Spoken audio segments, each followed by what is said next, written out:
उनका नाम अहमद है तो वो बुरा है, मैं उनसे नफरत करूं। आपका नाम राम प्रसाद है तो आपके मैं मोहब्बत करूं, ये तो चलने वाला नहीं है, क्योंकि ये हमारे लॉजिक में बैठता नहीं है, किसी पढ़े लिखे के लॉजिक में नहीं बैठता। और क्यों नफरत करूं भाई उनसे? मैंने तो पूरा इतिहास पढ़ा है, अकबर, औरंगजेब, हुमायूं, बाबर, कोई भी यहाँ से पैसा लेके जहाँ से आए थे, ईरान से, काबुल से, तेहरान से, कहीं वो पैसा लेके नहीं भागे। सब उनका यहाँ पैसा रखा, एक भी पैसा नहीं दिया उन्होंने। औरंगजेब के समय में जीडीपी 37% हो गई थी। औरंगजेब ने अपने पिता को, जिसने पैसे बर्बाद किए, देश के पैसे बर्बाद किए, उसको आगरा के किले में बंदी बना दिया। और आपने, सुशील मोदी मुसलमान नहीं था, नीरज मोदी मुसलमान नहीं था, मेहुल चौकसी मुसलमान नहीं था, संदेशरा मुसलमान नहीं थे, वदामन मुसलमान नहीं थे, विजय माल्या मुसलमान नहीं था। और 1947 से एमपी के लिस्ट निकाल लो और तुम्हें पता चल जाएगा इस देश का पैसा कितने लोगों ने हड़पा है।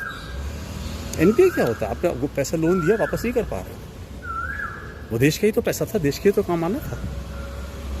तो मुझे एक भी रीज़न बताओ। हो सकता है जब कलाम साहब ने सेकंड न्यूक्लियर जो बहुत इम्प्रूव्ड विस्फोट था अटल जी के समय में, या जब उन्होंने मिसाइल बनाई होगी, तो किसी ने बोला होगा ये टेक्नोलॉजी तो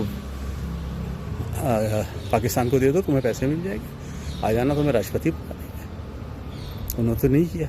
उन्होंने कहा मेरा देश के जो टुकड़े किए वो भी किसने किए? देश के जो टुकड़े किए वो टुकड़े किए हिंदूवादियों ने। सबसे पहले 1909 में बाल गंगाधर को चिट्ठी आर्य सभा ने लिखी कि साहब इनको अलग जो सिंध के अबव सिंध और जो आपका फ्रंटियर वाला रीजन उनको दे दिया जाए, अलग ग्रेट पाकिस्तान बना दिया जाए।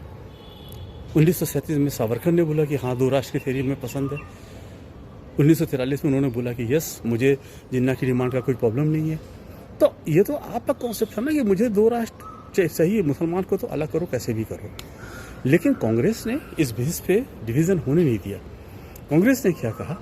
डिवीज़न होगा कौन भारत के साथ है, कौन भारत के विरुद्ध है। चाहिए जिसको पाकिस्तान चाहिए। वो लोग जिन्होंने कहा कि मुझे पाकिस्तान नहीं जाना है, यही भारत मेरा देश है, मैं यही पैदा हुआ हूँ, यही मरूंगा, मेरी पुश्तें यही रहेंगी, मैं इसी देश की मट्टी के लिए काम करूंगा, उनको मैं आज कैसे दुश्मन मान लूँ अपना? मैं उनको कैसे अपना नफरत करने दूँ? और मजाक है किसी को डिवीज़न करना ऐसे।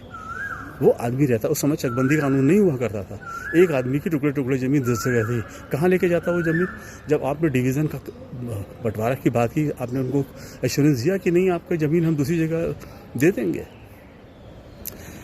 नफरत की बात बंद कर दो बस।